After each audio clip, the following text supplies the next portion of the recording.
Assalaamu alaikum. Hi friends, welcome back to my channel. இன்னைக்கு வந்து ஒரு சூப்பரான வீடியோ பார்க்க போறோம். வீடியோக்குள்ள போறதுக்கு முன்னாடி வீடியோ பிடிச்சிருந்துச்சுனா லைக் பண்ணுங்க, ஷேர் பண்ணுங்க, கமெண்ட் பண்ணுங்க. மறக்காம நம்ம சேனலை சப்ஸ்கிரைப் பண்ணி பெல் ஐகானை கிளிக் பண்ணுங்க. அப்பதான் நம்ம போடுற எல்லா வீடியோவும் உங்களுக்கு நோட்டிஃபிகேஷனா வரும். வாங்க இப்போ வீடியோக்குள்ள போலாம். இன்னைக்கு வந்து ஒரு சூப்பரான ஈவினிங் ஸ்வீட் ரெசிபி தான் பார்க்க போறோம். அதுவும் வீட்டில் இருக்கிற பொருள் அரிசியை வச்சு எப்படி இந்த ஸ்வீட் ரெசிபி பண்ணுறதுன்னு வாங்க போய் பார்க்கலாம். இதுக்கு வந்து 1 கப் அளவு அரிசி எடுத்துக்கிறேன். அதுக்கப்புறம் 3/4 கப் அளவுக்கு துருவின தேங்காய்,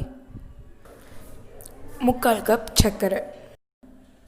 ஒரு பேனை ஹீட் பண்ணிவிட்டு அந்த பேனில் நம்ம எடுத்துருக்க அரிசியை போட்டு வறுத்தெடுக்க போகிறோம். இதை வந்து நல்லா வந்து இது மாதிரி வறுத்தெடுத்துக்கலாம். இதோட கலர் வந்து ரொம்ப ப்ரௌன் ஆகிடக்கூடாது, லைட்டாக ப்ரௌனிஷாக வரையில் இதை வந்து நம்ம ஸ்டவ் ஆஃப் பண்ணிடலாம். இப்போ வந்து நல்லா நம்ம வந்து வறுத்து எடுத்துக்கலாம். இது மாதிரி நீங்கள் வந்து நல்லா வறுத்து எடுத்துக்கோங்க. கலர் சேஞ்ச் ஆகி வரணும். இப்போ நான் உங்களுக்கு எடுத்து காமிக்கிறேன் பாருங்கள். இது மாதிரி இந்த மாதிரி சேஞ்ச் ஆகி வந்ததுக்கப்புறம் ஸ்டவ் ஆஃப் பண்ணிவிட்டு ஒரு பிளேட்டுக்கு இதை வந்து நம்ம மாற்றிடலாம்.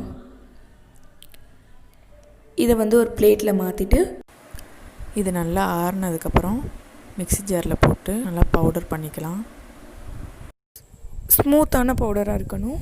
அதுக்கப்புறம் அதே பேனை ஹீட் பண்ணிவிட்டு அரிசி எடுத்த அதே கப்பில் 3 கப் அளவுக்கு தண்ணி சேர்த்துக்கலாம்.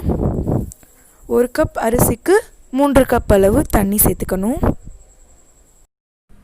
1 டீஸ்பூன் அளவுக்கு உப்பு சேர்த்துக்கணும். அதுக்கப்புறம் இது நல்லா பாயில் ஆகி வரட்டும். இந்த மாதிரி வந்ததுக்கப்புறம் இது கூட நம்ம பவுடர் பண்ணி வச்சுருந்த அந்த அரிசியை சேர்த்து நல்லா மிக்ஸ் பண்ணிகிட்ருக்கலாம்.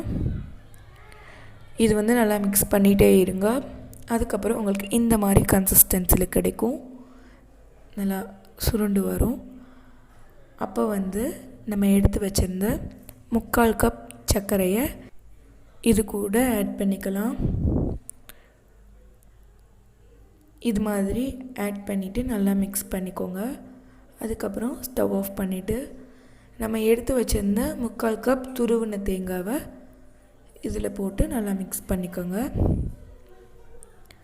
இது மாதிரி நல்லா மிக்ஸ் பண்ணிக்கோங்க.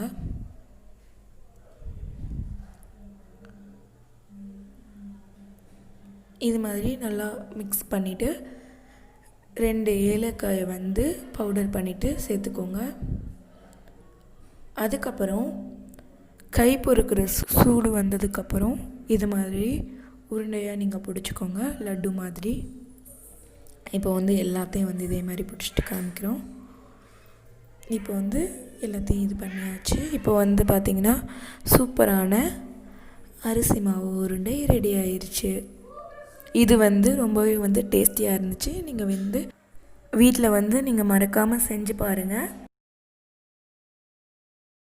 நெக்ஸ்ட் ஒரு சூப்பரான வீடியோவில் பார்க்கலாம்.